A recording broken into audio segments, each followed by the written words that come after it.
ఇప్పుడే జీ5 app download చేయండి. చూడండి మీ ఫేవరెట్ టీవీ షోస్ ఎప్పుడైనా ఎక్కడైనా. శృతి, నువ్వు నాతో రా. ఎక్కడికి? బయట గాలి వెలుతురు అక్కడైతే బాగుంటుంది. ఈ ఏసీ ఫ్యాన్ల గాలి కన్నా ప్రకృతి గాలి ఆరితే అందం ఇంకా పెరుగుతుంది.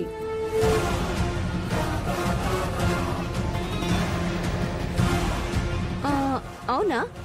అవును. పద అయితే. పద. పిన్ని గారు కూర్చోండి.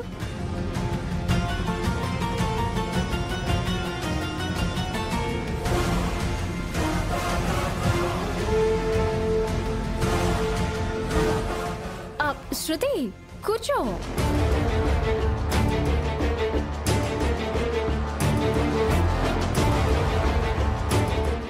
అయినా నాకేం తక్కువ, ఏదో శృతి ఆనందం కోసం వేయించుకుంటున్నాను.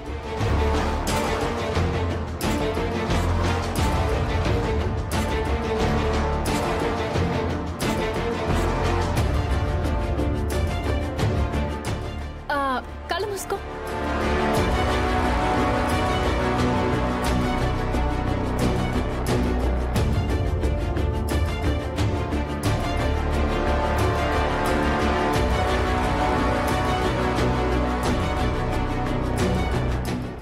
శృతి, కళ్ళు మూసుకో.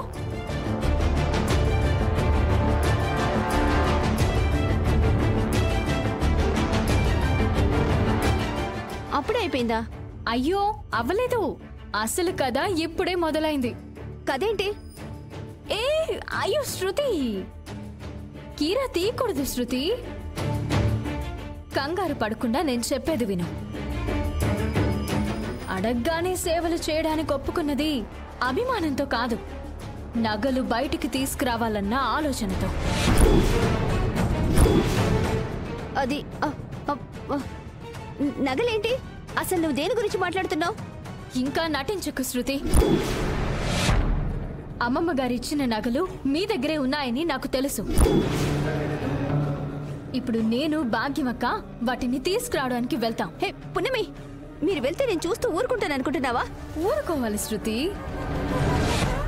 ఎందుకంటే నువ్వు చూడలేవు కాబట్టి. వాట్? ఏం మాట్లాడుతున్నావు పున్నమి?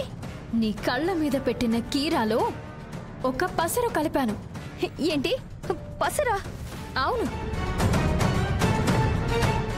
నువ్వు కక్కుర్తిపడి కంగారు పడి ఆ కీరా ముక్క తీస్తే జీవితాంతం నీ కళ్ళు పనిచేయవు.